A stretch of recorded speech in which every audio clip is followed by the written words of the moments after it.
সালটা ছিল 2016। কাশ্মীর উপত্যকা বাইরে থেকে দেখলে শান্ত, কিন্তু ভিতরে জমে উঠছিল বিস্ফোরণ। একটা নাম তখন সোশ্যাল মিডিয়ায় আগুনের মতো ছড়িয়ে পড়ছে, বুরহান ওয়ানি। একজন মিলিটেন্ট, কিন্তু সাধারণ মানুষের কাছে একজন হিরো। কিভাবে? বুরহান ওয়ানি একজন সাধারণ কাশ্মীরি ছেলে, স্কুলে যেত, বন্ধুদের সাথে ক্রিকেট খেলত। কিন্তু একদিন সবকিছু বদলে গেল। একটা ঘটনা, একটা অপমান। সেই ঘটনার পর সে আর আগের মতো থাকেনি। 15 বছর বয়সে সে ঘর ছেড়ে দেয়, জঙ্গলে চলে যায় এবং যোগ দেয় হিজবুল মুজাহিদিন বুরহান ও ইয়ানি জম্মু ও কাশ্মীরের প্রধান বিচ্ছিন্নতাবাদী জঙ্গি সংগঠন হিজবুল মুজাহিদিন এর একজন শীর্ষস্থানীয় কমান্ডার হয়ে উঠেছিলেন। এই সংগঠনটিকে ভারত, ইউরোপীয় ইউনিয়ন এবং মার্কিন যুক্তরাষ্ট্র একটি সন্ত্রাসী গোষ্ঠী হিসেবে ঘোষণা করেছে। তিনি সোশ্যাল মিডিয়ার, ফেসবুক, হোয়াটসঅ্যাপ মাধ্যমে কাশ্মীরের শিক্ষিত তরুণদের সশস্ত্র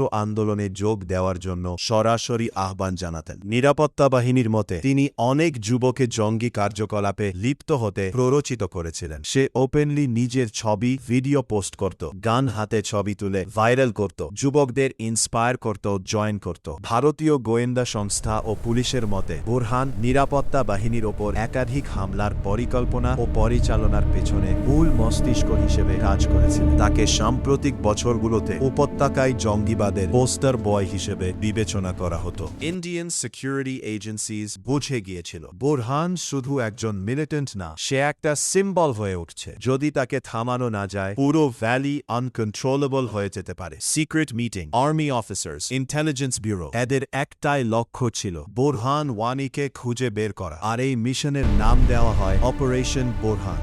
কিন্তু বুরহান ছিল না সহজ টার্গেট। মাসের পর মাস সার্চ অপারেশন চলেছিল, ইনফর্মার্স, ফোন ট্র্যাকিং, লোকাল ইন্টেলিজেন্স। কিন্তু বুরহান প্রতিবারই হাত ছাড়া হয়ে যাচ্ছিল। সে লোকেশন চেঞ্জ করত এবং জঙ্গলের মধ্যে লুকিয়ে থাকত। 2016 সালের জুলাই মাসে একটা সিক্রেট ইনফরমেশন আসে যে বুরহান ওয়ানি একটা স্পেসিফিক লোকেশনে আছে। আর্মি ডিলে করেনি। 8 জুলাই 2016 রাতে সিকিউরিটি ফোর্সেস ঘিরে ফেলে এলাকা। চারদিকে অন্ধকার, নিঃশব্দ টেনশন। তারপর প্রথম গুলি, এনকাউন্টার শুরু হয়। বুরহান ও তার সঙ্গীরা লড়াই করে শেষ পর্যন্ত কয়েক ঘন্টার ইন্টেন্স গানফাইটের পর বুরহান ওয়ানি মারা যায়। অপারেশন সফল, টার্গেট এলিমিনেটেড। বুরহানের মৃত্যুর খবর ছড়িয়ে পড়তেই কাশ্মীর জ্বলে ওঠে। হাজার হাজার মানুষ রাস্তায় নামে। এই প্রোটেস্টসে অনেক মানুষ আহত হয়, পেলেট গানস ব্যবহার হয়, চোখের দৃষ্টি হারায় অনেকে। কাশ্মীর পরিণত হয় একটা battlefield. Operation Burhan short term success, long term instability. আরও রিক্রুটমেন্ট বাড়ে, র্যাডিক্যালাইজেশন ইনক্রিজ হয়, টেনশন এসকালেট হয়। একটা প্রশ্ন থেকেই যায়, একজন মানুষকে মেরে একটা আইডিওলজি কি থামানো যায়? অপারেশন বুরহান একটা সফল মিশন নাকি একটা শুরু যার শেষ